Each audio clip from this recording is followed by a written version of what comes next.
They said she was a mistake, a wolfless omega with no future, when Gareth Sterling, the future alpha of Blackwood Ridge, publicly rejected Isla Danvers at the winter solstice ball. He didn't just break her heart, he exiled her into the Deadlands during the worst blizzard of the decade. Everyone expected her to freeze within the hour. Instead, Isla stumbled into a hidden cave and found 12 dying wolves in the shadows. She didn't run. She nursed them through the night. She had no idea that the massive black wolf, resting his head on her lap, was actually Damon Blackthorn, the ruthless Alpha King believed to be dead, and that her kindness just bought her a crown. The chandeliers inside the grand hall of the Blackwood Ridgepack house didn't sparkle. They glared. To Isla Danvers, the light felt interrogating, exposing the fraying hem of her second-hand dress and the trembling of her hands as she clutched a glass of water she wasn't allowed to drink. It was the winter solstice, the most sacred night for their kind. It was the night fated mates were revealed. For 22 years, Isla had been the pack's ghost. Born as an omega with a dormant wolf, she was the lowest of the low, a servant in the house that should have been her family. Her parents had died in a border skirmish when she was an infant, leaving her to the mercy of Alpha Sterling, a man who believed strength was the only virtue. Isla stood in the shadows near the kitchen entrance, trying to make herself invisible. The air was thick with the scent of pine, expensive perfume, and roasting meat. Laughter rang out, sharp and exclusionary. "Isla!" A sharp voice cut through the hum of conversation. She flinched. It was Beatrice, Alpha Sterling's wife, a woman whose smile never reached her eyes. "Yes, Luna Beatrice." Isla stepped forward, keeping her head lowered. "Stop lurking like a frightened rat," Beatrice hissed, smoothing the silk of her emerald gown. "Gareth is about to take the stage. If the moon goddess is cruel enough to pair you with anyone tonight, try not to embarrass us, though I doubt the goddess even knows you exist." Isla swallowed the lump in her throat. "Yes, Luna." The music swelled, a heavy orchestral piece that signaled the main event. The crowd parted. Gareth Sterling, the Alpha heir, strode onto the raised platform. He was handsome in the way a storm was beautiful, dark hair, sharp jawline, and eyes that held a permanent glint of arrogance. He was the pack's golden boy. Strong, lethal, cruel. Isla's heart hammered against her ribs. She felt it, the pull. It had started an hour ago, a subtle tug in her chest that had grown into a burning tether. It was leading her right to him. "No," she pleaded silently. "Please, not him." Gareth grabbed the microphone, his charisma radiating through the room. "Tonight is about the future," he announced, his voice booming. "The future of Blackwood Ridge.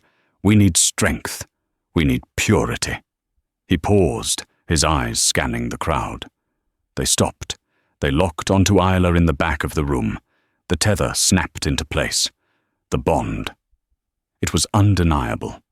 The scent of rain and ozone hit Isla so hard she nearly dropped her glass. Gareth smelled it too. She saw his nostrils flare, his eyes widen in a mixture of shock and disgust. The room went silent. The biological reaction was visible to everyone. Isla's skin flushed, her breath hitched. She was his mate. The Omega Drudge was the fated mate of the future Alpha. Gareth let out a low, humorless chuckle. It echoed through the silent hall.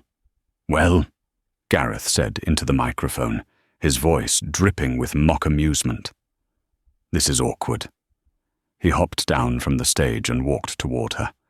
The crowd parted like the Red Sea, leaving Isla stranded on an island of parquet floor. He stopped inches from her. Up close, the bond screamed for her to touch him, to submit, to find safety. But Gareth's eyes were cold ice. "Isla Danvers," he said, loud enough for the back row to hear. "Do you feel that? That pull?"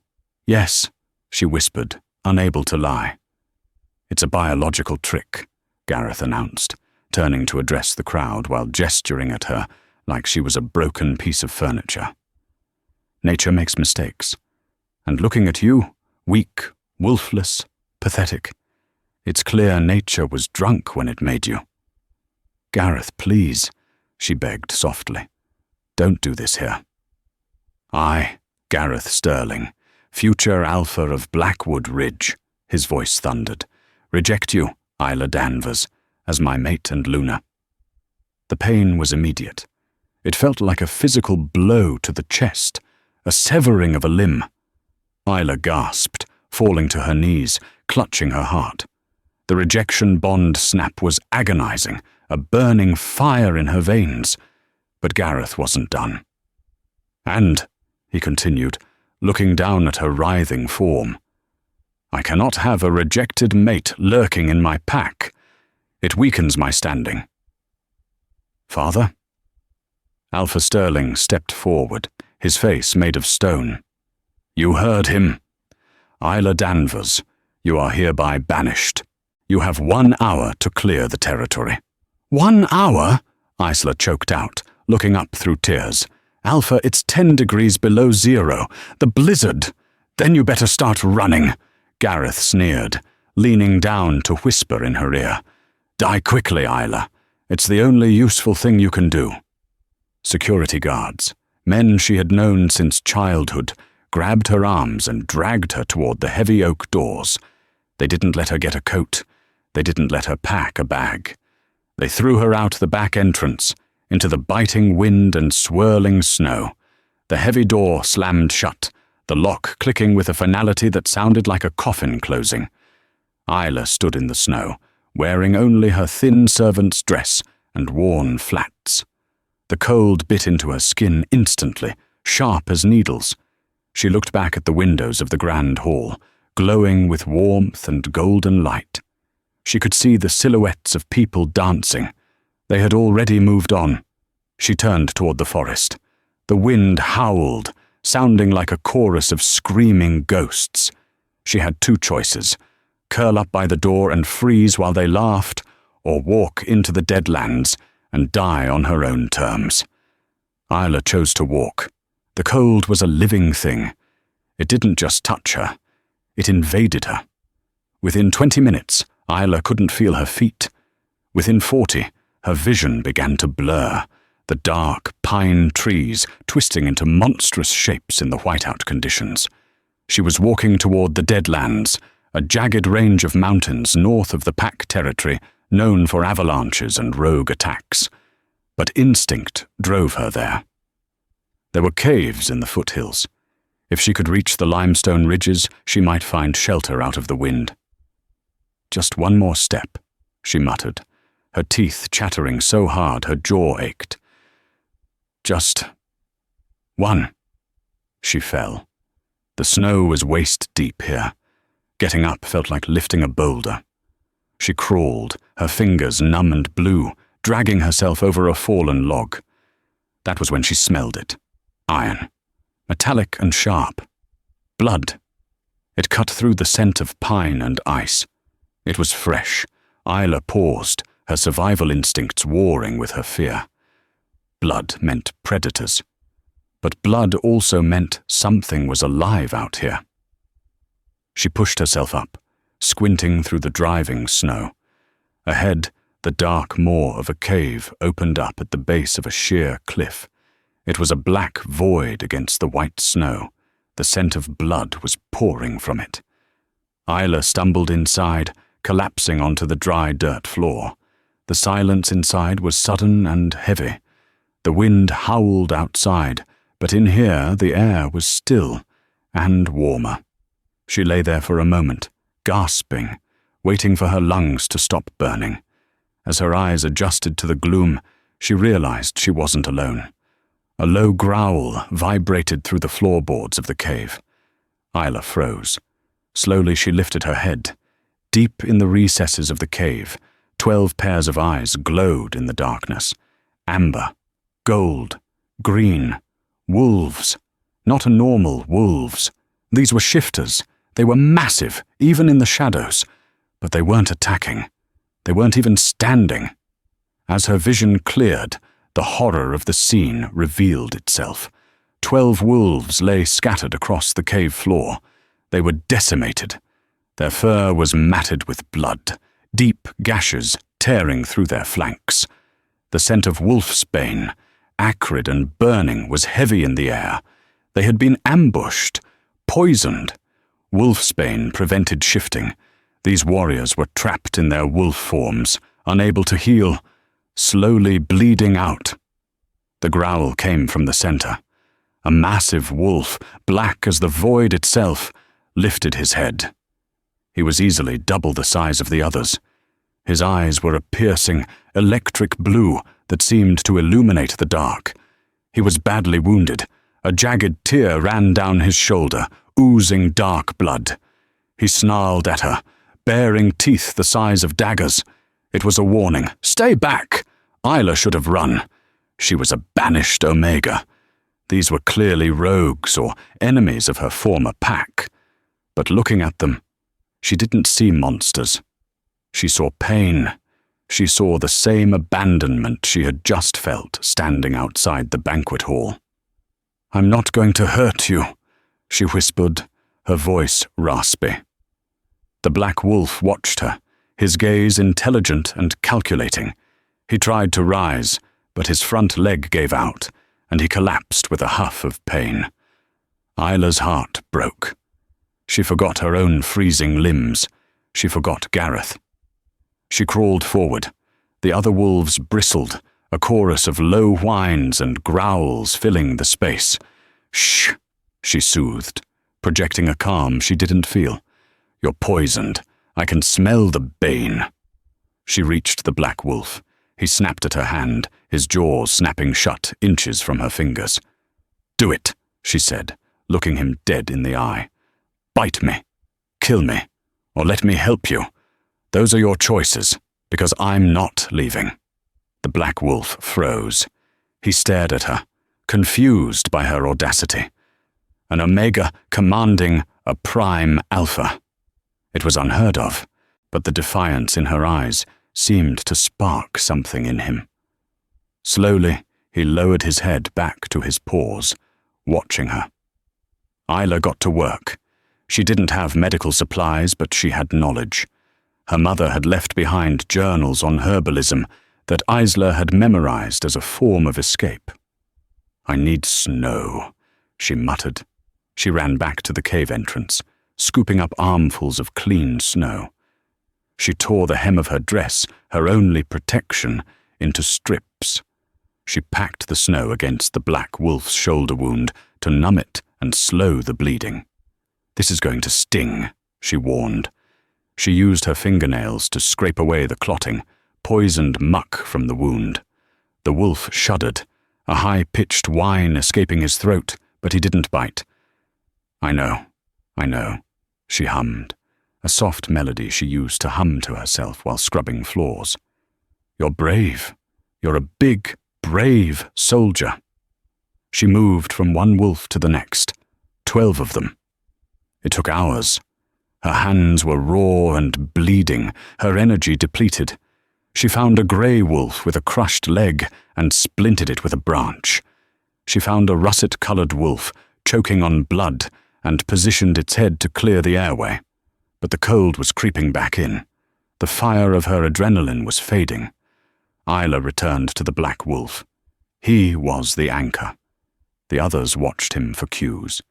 If he trusted her, they all did. She sat down next to him, shivering violently. Her dress was in tatters, used for bandages. Her skin was ice-cold. "I think," she chattered, curling her knees to her chest. "I think that's all I can do." The black wolf lifted his head. The bleeding had stopped. The cold snow had neutralized the worst of the Bane's burn. He looked at the small, fragile woman shivering beside him. She smelled like vanilla and sorrow. She had saved his pack, yet she was freezing to death right next to him. He nudged her with his wet nose. Isla looked up, her eyelids heavy. "What?" The wolf nudged her again, harder, pushing her toward his belly. He was a furnace. Shifters ran hot, their body temperature much higher than humans.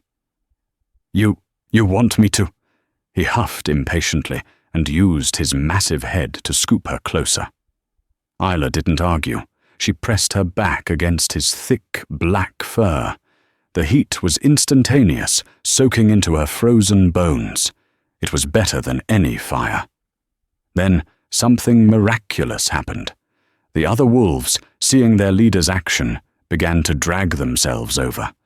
The grey wolf curled around her feet. The russet one pressed against her back. Slowly, painfully, all 12 wolves formed a pile of fur and heat, with Isla safe in the center, cocooned in the deadliest embrace on earth. For the first time in her life, Isla Danvers felt safe. She buried her face in the black wolf's neck. "Thank you," she whispered into his fur. As sleep overtook her, she didn't see the way the black wolf watched the cave entrance, his blue eyes burning with a promise of violence against whoever had put this girl in the snow. And she certainly didn't know that she was currently using the chest of Daemon Blackthorn, the Alpha King of the Western Alliance, as a pillow. The sun would rise soon, and when the sun rose, the wolfsbane would wear off. And then the king would speak. Sunlight hit Isla's eyelids like a physical weight. She groaned, trying to bury her face back into the warm, furry pillow she had been clutching all night. But the texture had changed. It wasn't soft fur anymore. It was smooth, warm skin, hard muscle. And it was moving. Isla's eyes snapped open. The scream died in her throat, replaced by a strangled gasp. She wasn't cuddling a giant black wolf anymore. She was draped across the chest of a naked man, who was currently stretching his neck and watching her with intense, electric blue eyes. Isla scrambled backward, crab-walking across the dirt floor, until her back hit the cold stone wall. She scanned the cave frantically. The 12 wolves were gone. In their place were 12 men, all in various states of waking up, all stark naked, and all built like Greek statues carved from granite. "Calm down," the man she had been sleeping on rumbled. His voice was deeper than the wolf's growl, a baritone that vibrated in her chest. He sat up, unashamed of his nudity. He was terrifyingly handsome. Dark hair swept back from a sharp, aristocratic face, a jaw covered in thick stubble, and a body that was a map of violence. Scars crisscrossed his torso, claw marks, bullet wounds, knife slashes. But the most prominent feature was the tattoo covering his left pectoral, a crown intertwined with a wolf skull. Isla's breath hitched. She knew that crest. Every wolf in the continent knew that crest. "You," she stammered, pointing a shaking finger. "You're dead. The news." "The news said the royal convoy was bombed 3 days ago. They said everyone died." The man stood up to his full height, towering over 6'4". He stretched, his joints popping, before fixing her with a look that made her feel like a rabbit caught in a trap. "They missed," he said simply. He looked around at his men. "Report." "Healed, Alpha." A blond man, the one who had been the grey wolf, said, testing his leg. "The girl's splint, held. The bane is out of my system." "Same here." Another man grunted, rubbing his chest. She scraped the poison out before it could settle in the marrow.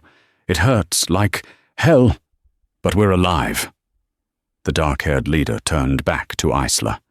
He took a step toward her. Isla flinched, pulling her tattered dress tighter around her shivering frame. "Don't come closer," she whispered. "I'm just an Omega. I'm not allowed to look at high-ranking wolves. I'll leave. I promise I won't tell anyone I saw you." The man stopped, his brow furrowed. He tilted his head, inhaling deeply. His nostrils flared as he picked up her scent, vanilla, winter air, and underneath it, the sour, rotting smell of a rejection bond. His expression darkened instantly. The temperature in the cave seemed to drop. "You were rejected," he stated. It wasn't a question. Isla looked down, shame burning her cheeks. "Yes." "Last night?" "Yes." "By whom?" His voice was low, dangerous. "Gareth Sterling," she whispered. "The future alpha of Blackwood Ridge." The man let out a short, harsh laugh. "Sterling, of course. That boy always was a fool." He closed the distance between them in 2 long strides. Before Isla could scramble away, he dropped to one knee in front of her. It was a submissive pose, one no alpha should ever take before an omega. Isla froze, her eyes wide. "Look at me," he commanded. Not unkindly, but with absolute authority. Isla lifted her chin. "You saved my life," he said intensely. "You saved the lives of the Royal Guard. We were betrayed, poisoned by our own allies, and left to rot in this cave. We would be dead if you hadn't walked in here." He reached out, his large hand gently cupping her face. His thumb brushed over her cheekbone. The contact sent a jolt of electricity through her, stronger, purer, and hotter than anything she had felt with Gareth. "My name is Damon Blackthorne," he said softly. Isla gasped. Hearing it out loud was different. Damon Blackthorne, the Alpha King, the ruler of the Western Alliance, the most powerful wolf in the hemisphere. He was a myth, a monster, a kingmaker, and he was kneeling in the dirt in front of her. "I know who you are, Your Majesty," she breathed.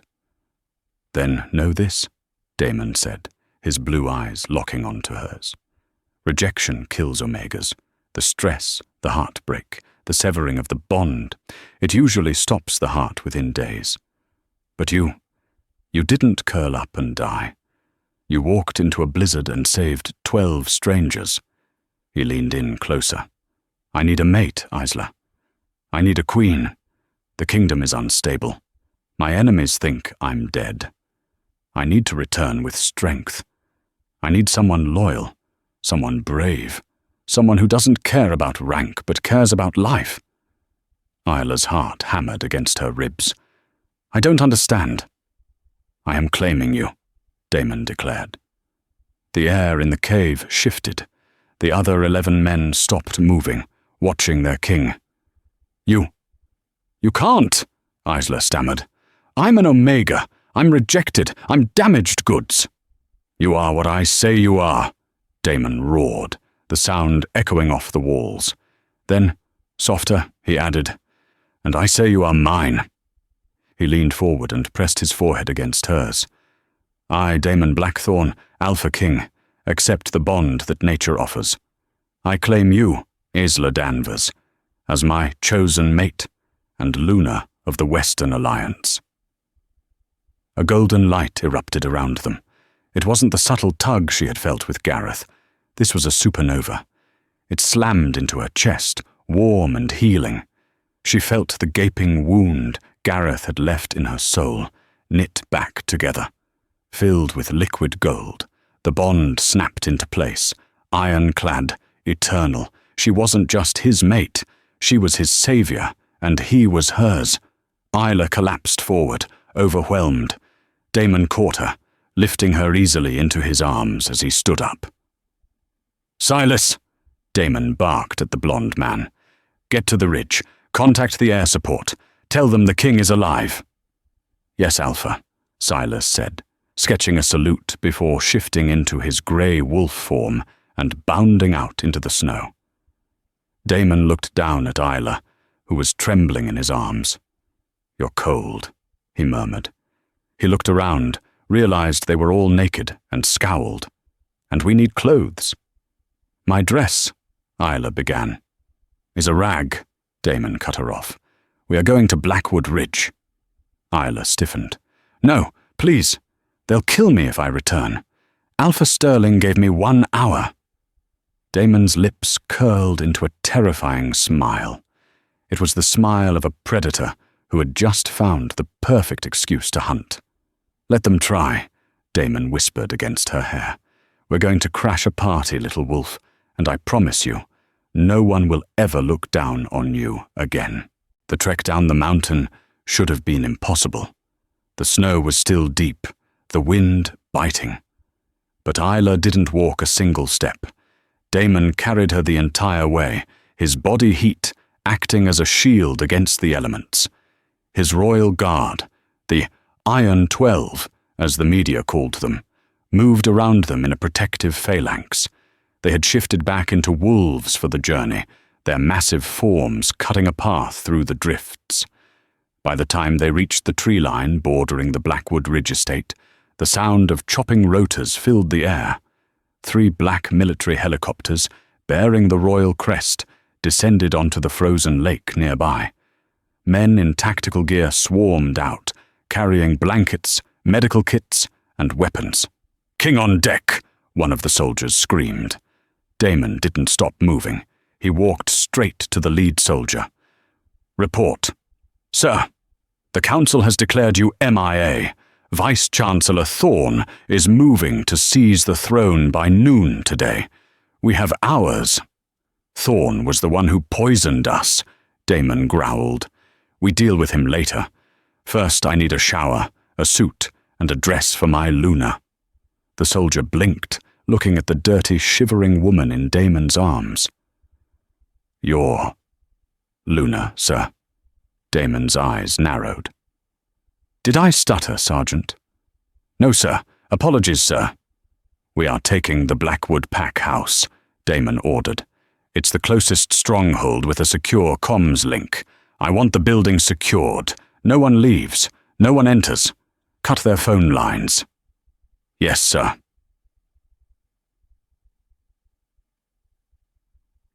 Inside the Blackwood Grand Hall, the morning after the solstice ball was usually a time for celebration. A brunch was being served. Gareth Sterling sat at the head table, looking hungover but smug. His father, Alpha Sterling, was laughing with the beta. "The Border Patrol found footsteps leading into the Deadlands," Gareth was saying, stabbing a sausage with his fork. "She's gone. Probably frozen stiff by now. Good riddance." Beatrice sipped her mimosa. "It's for the best. We couldn't have that gene pool polluting our line. Now you can focus on finding a proper mate. Perhaps the beta female from the River Rock pack?" "I'll have my pick," Gareth boasted. "I'm the future of this—" Boom! The heavy oak doors of the grand hall didn't open. They exploded. Splinters of wood showered the nearest tables. Screams erupted as guests dove for cover. Through the smoke, a dozen soldiers in full tactical gear poured into the room, assault rifles raised. "Everybody down! Hands on your heads!" Gareth jumped up, his eyes flashing gold. "What is the meaning of this? This is Blackwood territory. You have no jurisdiction." A soldier stepped forward and butt-stroked Gareth in the chest with his rifle. Gareth crumbled, wheezing. "Stay down, pup," the soldier spat. Silence fell over the room as the smoke cleared. Then, heavy footsteps echoed on the parquet floor. Damon Blackthorne walked in. He looked impeccable. He had showered and changed in the tactical chopper. He wore a charcoal grey tailored suit that strained against his shoulders, a black shirt unbuttoned at the top revealing the edge of his tattoos. He radiated power so intense it made the alphas in the room want to bare their throats. Alpha Sterling went pale. King Damon? But you're dead." "Disappointed?" Damon asked smoothly. He stopped in the center of the room. "I had a rough night, Sterling. My convoy was hit. My men were poisoned. We had to sleep in a cave." He looked around the room, his eyes landing on Gareth, who was struggling to his knees. "But luckily," Damon continued, his voice dropping an octave, "I had a guardian angel." He turned back toward the shattered doors and extended a hand. "Come, my love." The room held its breath. Who had saved the king? A warrior princess? A foreign dignitary? Isla Danvers stepped through the doorway.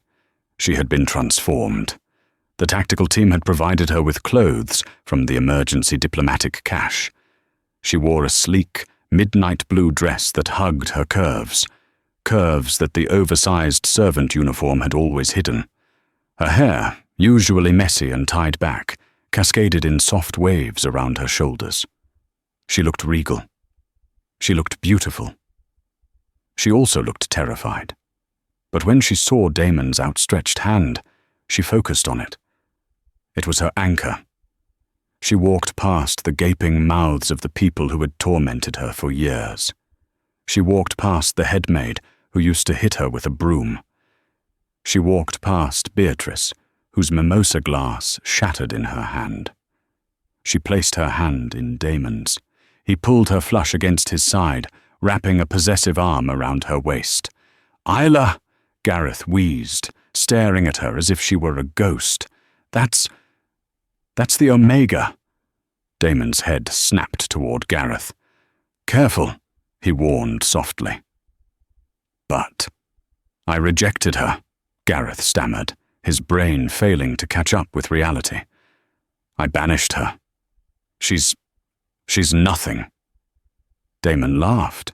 It was a dark, terrifying sound. "You threw away a diamond because you were too stupid to tell it apart from a rock," Damon said. He addressed the entire room, his voice booming. "This woman saved the king. She nursed my royal guard back to health with her bare hands while you sat here drinking champagne. She possesses more loyalty, bravery, and strength in her little finger than this entire pack possesses in its history." Damon looked down at Isla, his expression softening for a fraction of a second. "And as of this morning, she is my mate, which makes her your queen." The silence was deafening. Alpha Sterling fell to his knees, his face grey. "Your Majesty, we didn't know. If you had known she was powerful, you would have treated her well?" Damon sneered. "That is not kindness, Sterling. That is transaction. You treated her like garbage because you thought she was weak. That is your true character." Damon turned to Isla. "My queen, this pack has offended you. They cast you out into a blizzard to die. What is your will? Do we burn this hall to the ground? Do we strip them of their rank? Speak, and it shall be done." Isla looked at the room. She saw the fear in their eyes, the same fear she had lived with for 22 years. She looked at Gareth, who was looking at her not with regret, but with a sudden, greedy calculation. He was realizing that the woman he dumped was now the most powerful woman in the world. She felt the bond with Damon humming in her veins. She wasn't the servant girl anymore. She had the backing of the Alpha King. "I don't want them to burn," Isla said, her voice shaking slightly before finding its strength. "That would make us like them." She looked at Beatrice, then at Gareth. "I want them to serve," Isla said quietly. Damon grinned. It was a wicked, proud grin. "An excellent choice." He snapped his fingers. His soldiers moved, securing the room. "You heard the Queen," Damon announced. "Alpha Sterling, you are relieved of your command, pending an investigation into your negligence. Gareth Sterling." Damon walked over to Gareth, looking down at him with pure disgust. "You rejected her," Damon whispered, low enough that only Gareth and Isla could hear. "You broke the bond, and now you're going to watch her rule the world while you rot in the kennels." "The kennels?" Gareth choked. "Isla needs a footstool," Damon said simply. "And I think you've volunteered." Just then, the doors opened again. A man in a sharp black suit ran in, holding a satellite phone. "Your Majesty, we have a signal, but there's a problem." "What is it?" Damon asked, not letting go of Isla. "It's the Vice-Chancellor, sir. He's just announced your death on live television. And he's mobilized the army. He's coming here. He knows you're at Blackwood." Damon's face, hardened into granite. The romantic revenge fantasy was over. The war had begun. "How long?" Damon asked. 20 minutes out. Heavy armor." Damon turned to Isla. The playfulness was gone. "I intended to take you back to the palace and court you properly. It seems we'll have to skip to the part where we fight a war together." He squeezed her hand. "Do you trust me?" Isla looked at the man who had warmed her in the snow, the man who had just forced her abusers to kneel. "I trust you," she said. "Good." Damon turned to his 12 elites, who were now dressed in tactical gear borrowed from the chopper crew. "Gentlemen, the vacation is over. Lock this place down. We hold this ground." He looked at Gareth, who was still on the floor. "Get up," Damon ordered. "If you want to live, you're going to pick up a gun and defend your queen. If you try to run, I'll kill you myself." As sirens began to wail in the distance, Isla realized her life as a hidden shadow was truly over. She was at the center of a coup, and she was holding the hand of the devil himself. The first shell hit the east wing of the manor, obliterating the library where Isla used to dust shelves for hours. The explosion rocked the foundation, sending plaster and crystal raining down on the panicked guests in the grand hall. Chaos erupted. The elites of the werewolf world, usually so composed and arrogant, turned into a stampede of screaming cowards. They scrambled over each other, overturning tables, trampling the fallen. "Hold the line!" Damon roared. His voice cut through the panic like a whip crack. He stood near the shattered main doors, his suit jacket discarded, his sleeves rolled up. An assault rifle, taken from one of his guards, was in his hands. Beside him, the Iron 12 had taken tactical positions behind the overturned heavy oak tables, creating a kill box at the entrance. "They have heavy armor," Silas shouted from the window. "2 APCs coming up the driveway. Infantry flanking through the woods. At least 300 wolves." "They brought an army to kill one man," Damon muttered, checking his magazine. He looked back at Isla. "Get to the safe room, now." Isla didn't move. She was watching the panicked crowd. Beatrice was shrieking, clutching her pearls, while Gareth was trying to push past a group of elderly pack members to get to the basement door. "The safe room is a death trap," Isla said, her voice surprisingly steady amidst the gunfire. "It has one exit. If they breach the house, they'll weld the door shut and suffocate us." Damon looked at her, his eyes wide. He knew tactics, but she knew this house. "Where then?" he demanded. "The servant tunnels," Isla said. "They run under the foundation, all the way to the old wine cellar in the detached garage. It exits into the ravine." Damon grinned, a feral expression. "Lead the way, my queen. Silas, cover fire, we're moving." "Move! Move!" Silas barked. Isla grabbed a terrified maid who had frozen in shock and shoved her toward the kitchen. "Go, through the pantry. Everyone follow me." The scene was surreal. The useless Omega was now barking orders at Alphas, who were too terrified to shift. She herded the weeping Beatrice and the trembling Alpha Sterling through the kitchen. Gareth was already there, trying to pry open the pantry door. "It's locked! We're trapped!" "Move aside!" Isla snapped. She didn't use a key. She knew exactly where to kick the loose panel at the bottom. She stomped on it, and the hidden latch clicked open. The door swung inward, revealing a dark, damp stone staircase. "Ladies first," Gareth said, trying to shove past her. A massive hand grabbed Gareth by the back of his neck. Damon lifted him off the ground and threw him against the refrigerator. "The Queen leads," Damon snarled. "You follow. If you push her again, I will feed you to Thorn's men." Gareth slid to the floor, eyes wide with terror. Isla didn't wait. She plunged into the darkness, using the flashlight on a stolen cell phone. The tunnel was narrow, smelling of mold and earth. The sounds of the battle above were muffled thuds, shaking dust from the ceiling. "Keep moving," she urged the line of refugees. Damon brought up the rear, his weapon raised, covering their retreat. As they moved deeper, the air grew colder. "I didn't know these existed," Alpha Sterling wheezed, clutching his chest. "I've lived here for 50 years." "You never looked at how the laundry got moved," Isla said, without looking back. "You never looked at a lot of things." Suddenly, the tunnel shook violently. A massive explosion from above caused part of the ceiling ahead to collapse. Debris rained down, blocking the path 10 feet in front of Isla. "We're trapped!" Beatrice screamed. "I knew it! She's led us to our deaths!" Isla coughed in the dust cloud, waving her hand. "Quiet, I can hear them." Silence fell. From the other side of the blockage, they heard voices. Heavy boots. "Check the ventilation shafts," a voice commanded. It wasn't a Blackwood wolf. It was one of Thorne's mercenaries. "Gas them out." Damon moved to the front, pushing Isla behind him. "Get back." "No," Isla whispered, grabbing his arm. Her eyes were adjusting to the dark, and she saw something the others missed. A faint draft coming from a crack in the brickwork to their left.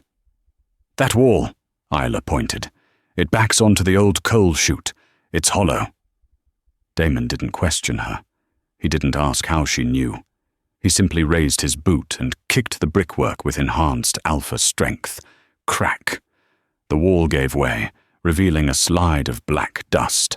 Old coal. "Go!" Damon ordered. They scrambled through the hole just as the green hiss of nerve gas began to fill the tunnel behind them. They tumbled out into the oversized garage, coughing and covered in soot. They were out of the main house, but they weren't safe. The garage was surrounded by woods, and the woods were crawling with enemies. "We need a vehicle," Silas said, scanning the garage. "The Alpha's collection is here." He pointed to a row of pristine luxury cars. Ferraris, Bentleys, useless on the snow-covered ravine track. "Those won't make it," Damon cursed. "We need off-road capability." "There," Isla pointed to the back corner. Under a dusty tarp sat an old, beat-up Land Rover Defender. "The groundskeeper's truck. It's ugly, but it runs." "Load up," Damon ordered. The 12 elites, plus Isla, Damon, and the Sterlings, crammed into the back of the truck and the bed. It was a tight squeeze. "Gareth, you're driving," Damon ordered, throwing him the keys. "Me?" Gareth squeaked. "If you don't drive fast enough, the bullets hit you first," Damon reasoned cold-heartedly. Gareth scrambled into the driver's seat. The engine roared to life. They burst out of the garage doors just as a squad of mercenaries rounded the corner. "Contact left!" Silas screamed. Gunfire erupted. Bullets pinged off the metal body of the truck. Damon stood in the bed of the truck, firing back with lethal precision, dropping 3 enemies in seconds. "Go, go, go!" The truck fishtailed into the snow, tearing toward the ravine. They were escaping, but as they hit the tree line, a dark shape dropped from the branches above. A massive wolf, engineered with metal plating on its spine, landed on the hood of the truck. It smashed the windshield, its jaws snapping inches from Gareth's face. Gareth screamed and let go of the wheel. The truck swerved violently, spinning out of control on the ice. It careened sideways, slamming into a massive oak tree with a bone-jarring crunch. Isla was thrown from the bed into a snowbank. The world spun. Darkness encroached. The last thing she saw was Damon leaping from the wreckage, shifting into his massive black wolf midair to intercept the metal-plated beast, his roar shaking the snow from the trees. Then a boot slammed into her face. "Got her," a voice sneered. "Thorne wants the girl alive." Isla woke to the smell of gasoline and old sawdust. Her head throbbed, and her wrists burned against tight plastic zip ties. She was strapped to a metal chair in the center of a derelict sawmill, sunlight slicing through cracks in the rotting wooden walls. She wasn't alone. To her left, Alpha Sterling and Beatrice were bound back to back on the floor. Gareth was slumped in the corner, nursing a bleeding head wound. Standing over Isla was Vice-Chancellor Thorn. He wiped his hands on a silk handkerchief, looking entirely out of place in his pristine trench coat. Finally, Thorn smiled, his eyes cold. The battery wakes up. "Where is Damon?" Isla demanded, testing her bonds. "Occupied," Thorn dismissed. "He's fighting my genetically enhanced reapers in the woods. He's putting up a good fight, surprisingly good, but everyone has a limit. You, however, you are the reason he's still standing." Thorn circled her chair. "Sterling called you a useless Omega. He was a fool. You aren't wolfless, my dear. You are a Vituvian." The room went silent. Even Beatrice stopped her whimpering. "A myth," Alpha Sterling rasped from the floor. "Vitruvians were wiped out a century ago. They were amplifiers." "Exactly." Thorn's eyes gleamed greedily. "Vitruvian Omegas don't shift because their energy is pure projection. You are a living power source. That's why Damon survived the poison. That's why he's fighting like a god right now. He is tethered to you." Thorn pulled a syringe from his coat. "I don't need you alive to win this war, Isla. I just need your blood to synthesize a serum for my army." "No!" Isla screamed, thrashing against the chair. "Wait!" A shrill voice cut through the air. Beatrice had wriggled into a sitting position. "Vice-Chancellor, we can help you. If you spare us, if you spare my son, we will help you take her." Isla stared at the woman who had raised her. "Beatrice?" "Shut up, you wretched girl!" Beatrice spat, desperation twisting her face. She looked at Thorn. "She's nothing to us. Take her blood. Just let Gareth go." Thorn chuckled darkly. "I do appreciate a motivated traitor. Very well. Hold her still." He cut Beatrice's bonds. The Luna of Blackwood Ridge didn't hesitate.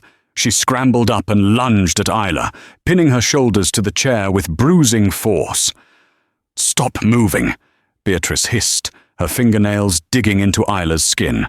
"This is all your fault. If you had just died in the snow, we would be safe."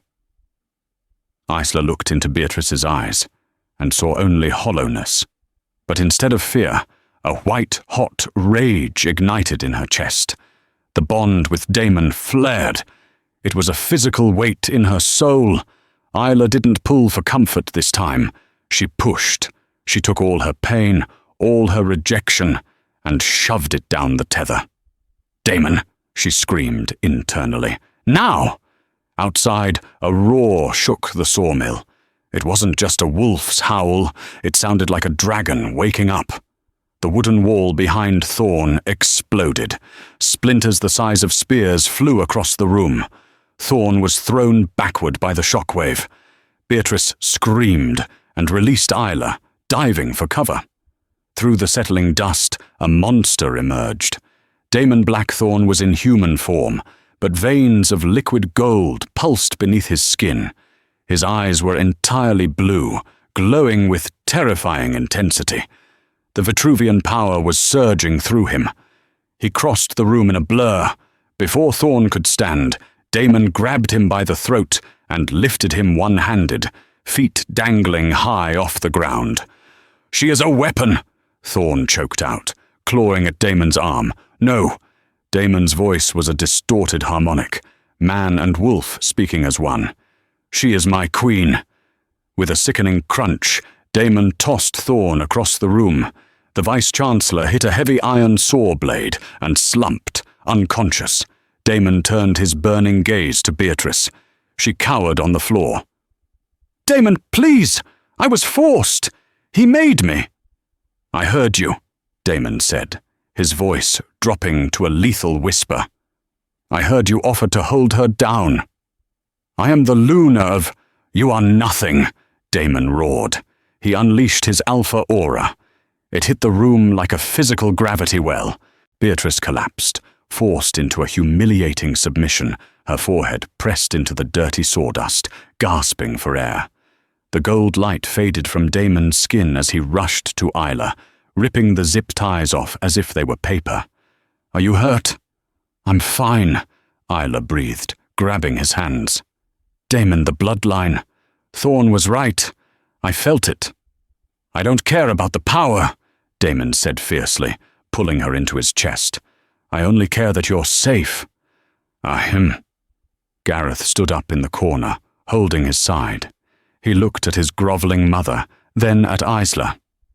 The soldiers outside are running, Gareth said, his voice hollow. They saw what you did to the wall. Damon glared at him. And what were you doing while your mother attacked my mate? I couldn't stop her, Gareth admitted, shame colouring his face. I failed. Again. At least you didn't help her, Isla said softly, standing up. She looked at the pathetic figure of Beatrice and the unconscious Thorn. The war is over. Now, we clean up the mess. Damon nodded, kissing her forehead. But as they walked out into the light, Isla felt a strange shiver. The Vituvian secret was out, and secrets like that always attracted new enemies. The royal palace of the Western Alliance glittered like a diamond against the dark night sky. Inside, the air hummed with the nervous energy of 5,000 guests, alphas, dignitaries, and pack leaders who had travelled from every corner of the continent to witness the coronation. 1 month had passed since the siege of Blackwood. The story of the Winter Queen, the rejected Omega, who sheltered the king and possessed the ancient Vituvian blood, had become a legend whispered in every territory. Isla Danvers stood before the floor-to-ceiling mirror in the royal chambers. The reflection staring back was unrecognizable. Gone was the servant girl in rags. In her place stood a woman draped in white silk and woven gold, the fabric shimmering like fresh snow under moonlight. "You're shaking," a deep voice rumbled. Damon Blackthorne stepped out of the shadows. He looked every inch the Alpha King in his dress uniform, the heavy iron crown of the Alliance resting on his dark hair. He walked to her, placing his large hands on her shoulders. The bond between them flared, a grounding, golden heat that instantly steadied her nerves. "They are waiting for you," Damon whispered, his blue eyes fierce with pride. "Let them see what a real queen looks like." He reached for the velvet box on the vanity and lifted out a delicate platinum crown shaped like frosted laurel leaves. As he placed it on her head, Isla felt the weight of it, not as a burden, but as armor. "I'm ready," she said. The doors to the great hall groaned open, and silence fell over the massive crowd. As Isla and Damon stepped onto the dais, the sheer power radiating from them forced the gathered wolves to bow their heads. It wasn't just Damon's alpha authority. It was Isla's Vituvian aura, a subtle golden hum that commanded respect. Damon didn't waste time with speeches. He turned to the crowd, his voice booming without a microphone. "I, Damon Blackthorne, claim Isla Danvers not just as my mate, but as my equal. She is the shield that guarded your king. She is the heart of this alliance. Any wolf who disrespects her commits treason against the crown." The roar of approval shook the chandeliers, but Isla raised a hand, and the room fell deathly silent again. "Bring them out," she commanded softly. From the shadows of the gallery, guards marched 3 figures onto the floor: Alpha Sterling, Beatrice, and Gareth. They looked haggard, stripped of their finery and their arrogance. They knelt at the foot of the dais, trembling under the gaze of the woman they had sentenced to death. "Stand up," Isla ordered. They scrambled to their feet. Beatrice refused to meet her eyes, sobbing quietly. "You banished me," Isla said, her voice calm but carrying to the back of the hall. "You sent a girl into a blizzard because you valued status over life. You called me weak. You called me nothing." We were wrong," Alpha Sterling stammered, his face grey. "Apologies do not erase history," Isla replied coldly. I will not execute you. That is the way of tyrants, and I am not a tyrant." A collective sigh of relief swept through the room, but Isla wasn't finished. "However," she continued, "you are stripped of the Blackwood name and rank. You, Sterling, and Beatrice will be sent to the chaotic southern borders. You will work in the refugee kitchens, serving the wolfless and the poor. You lived for status. Now, you will live to serve those you despised." Beatrice wailed, collapsing into her husband's arms. It was a poetic end, forced to become the very servants she had abused. Isla's gaze shifted to Gareth. The former heir looked at her with profound regret. "And you," Isla said, "my fated mate." "I am sorry, Isla," Gareth whispered, tears tracking through the dirt on his face. "I was a fool." "Yes," Isla agreed. "But you drove the truck. You fought for us in the end. So I offer you a path to redemption. You will join the Grey Legion as a private. If you survive 5 years on the front lines, if you learn what loyalty truly means, you may earn a name for yourself." Gareth bowed low, a mixture of gratitude and shame on his face. "Thank you, Your Majesty." As the guards dragged the Sterlings away, the heavy tension in the room broke, replaced by music. Damon swept Isla into his arms, spinning her onto the center of the dance floor. "Merciful," Damon murmured against her ear, "but ruthless. I love it." Isla rested her head against his chest, listening to the steady beat of his heart, the heart she had kept beating at that frozen cave.